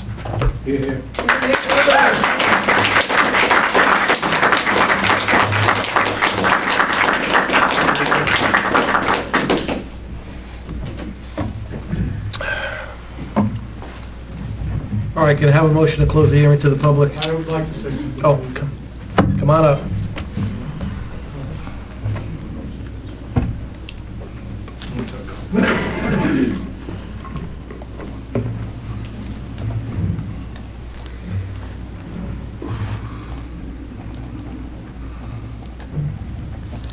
I'd first like to thank the mayor and council for all the opportunities that we've had to speak. My name is Carl Hartman. I live at 821 Park Avenue, and we're across the street and a little bit down from the development that's about to happen, or that's been proposed. I guess just one small thing I'd like to offer, just I have a short thing to read here. Other than aesthetic issues concerning driveways, traffic and safety, and child welfare, overpopulation of the schools, concern for runoff, concern by the neighbors and the town, I think the larger town. I walked door to door and asked for signatures on the petition, and I did not meet one person that did not have a financial gain to make from this that was for this proposal. The deviation from the master plan concern, and then tax concerns. If our property values go up, then our taxes may go up. If our property taxes go down, it may mean that our property value goes down. I first want us to address what I feel is an unbalanced reaction to the request from this out-of-town developer whose financial error of judgment has led to this colossal reversal and this impasse. I feel that the character of our neighborhood is going to change and open it up to development. It's the area has some historical significance, I think. It's the original town center of River Edge, and I find it a little bit ironic that the photographs that are right on the outside of this room represent that area in kind of a Victorian era, at the turn of the century. And there's people in a canoe, nicely dressed, with parasols. There's a picture of the original train station, and it's what you kind of carry in your mind the idea of what River Edge is about. So I find that a little bit ironic that they would be out there and then that we'd be considering this level of change. And I also wanted to speak to the notion that the Hackensack River needs to have some kind of buffer between us and the river. And this river really is an ancient flyway for migrating birds, geese, wood ducks, horned owls. I've heard in the morning, early in the morning, there's a nesting pair of bald eagles. And I'd like to remind the council that they're still protected by federal law. I'd like us to be aware that the stretch of the river at one point was included in a plan to have a pedestrian pathway going from Oradell to Hackensack. And this area, nurtured in a more natural state, could be an asset, not something to be buffered against. Something like the Saddle River pathway or the Croton-Hudson pathway linking Hastings, Yonkers, Dobbs Ferry, and Croton. And I respectfully request our council remain with the original master plan, fostering the conservative development of single-family houses for Park Avenue. Thank you very much.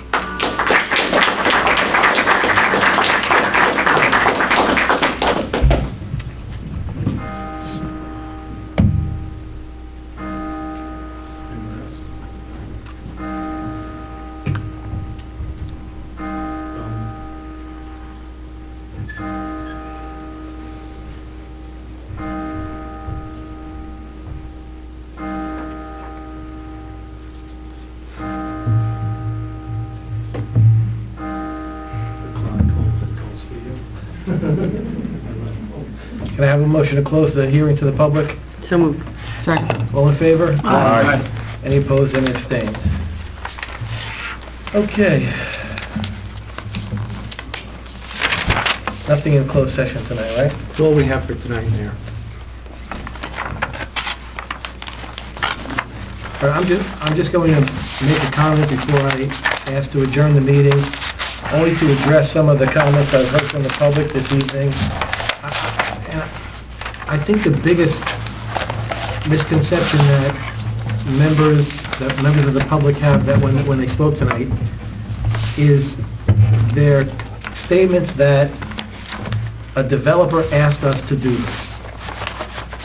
And I've been here since for 2 years now, and I'll tell you that a developer didn't ask us to do this. The way it happened, if you all recall, is that there was a reassessment. Remember the reassessment? Everybody remembers the reassessment. When the reassessment occurred and new properties or soon-to-build properties were going to be assessed higher, and the older housing stock received a small downward adjustment in their taxes. Our council chambers were full of residents, just like yourself. Residents who had recently purchased newer homes or had renovations on their homes or who were contractors in town or who were real estate agents in town. And they yelled and they screamed at us because we had a reassessment, and what the reassessment was going to do, all of these residents claimed, was that it was going to stop development. Nobody was going to pull a building permit. No real estate agent could sell a house. The taxes on a new house were going to be $30,000. Nothing was moving. Nothing could move. We were putting a damper on any potential redevelopment based upon the recession. It was the worst thing that we could do. One of the people in the audience was Mr. Kalika, who was complaining with everybody else that if he had built these new homes, he wouldn't be able to sell them. Sitting to my left was our borough attorney. It wasn't Mr. Sarlo, it was Sam Seresti. Sam Seresti practices in land use. He's a land use expert. Mr. Seresti said it would be a good idea if we allowed some single-family attached housing on particular lots. And he drafted the proposed ordinance. And that's how it happened. So when I hear people coming up time after time and time again and saying, we did this for a particular developer, it's just historically inaccurate. I know how it occurred. It occurred because of the problems we had with the reassessment. Now, it didn't matter where the idea came from. At the time that it was proposed, it seemed like a reasonable and measured solution to the problems we were having with the assessment for certain parcels in town that were vacant, because you don't want to have vacant pieces of property. Look at the vacant piece of property we have at the Huckman Coos site that's been there for 4 years. Today we got a 100-page document with a developer's agreement and a big check so that they could finally start that project in the next couple of weeks. And that's because when people voted to make a change in the administration and voted for me for mayor, they voted that we would see some change. So this is some of the change that I'm trying to bring about. Now, wait a minute. I'm making my comment now. Everybody had their chance. Yeah, but we can't do interacting. It's kind of like, you didn't answer some questions at the end. You said you wait till the end. This is I'm the mayor, and this is my time to comment. I can speak to you. I voted for you. I can speak to you. I can speak to you after. I can speak to you after. But this is my opportunity to make a comment. So this is some of the change that we want to bring. Now, I have a confession to make. For 20 years, I lived on the left side of a duplex house. And I survived, and I became a great attorney. I became a good member of society, as all my brothers did. Okay? So to me, when I hear comments like, it's going to be rental property, it's going to be Brookchester, it's going to be Queens, it's going to lower property values, if you have some evidence to show us, that would be great. Now, I don't get to vote. I'm just giving you my personal opinion. I don't get to vote. I'm just giving you my personal opinion that I don't think it's a bad thing. I don't think it's a bad thing. I think that in this particular one area of town, that's a transition area where the property slopes, where the train goes through in the backyard, that to have that already has mixed use housing already, that it is not going to, if I thought for 1 minute that it was going to lower property values. You're not guaranteeing us. Come on. What? Let's put them over. I've spoken. Listen, I'm not going to have a discussion. I'll talk to you privately. I've spoken to all the people in the audience. I honor you that you're so passionate about this. I've spoken to other residents that are afraid to come out and say it would be a good thing. It'd be better than looking at an empty lot that someone's going to dump on. Okay? I've talking to real estate agents that would say it would be the best thing to happen to that particular neighborhood. I've spoken to contractors that said it would be the best thing to happen to that particular neighborhood. Okay? I know they don't. I'm just telling you what I've heard. Excuse me, you're out of order right now. And if I have to bring a police officer up here to keep order, we will. But this is the mayor's time. Excuse me, everybody's had an opportunity to speak. Let the mayor speak, and the mayor has control of the meeting. Please. Anyway, I just wanted to know that those are my feelings. I'll have a motion to adjourn. So moved. Second. All in favor? Aye. Thank you.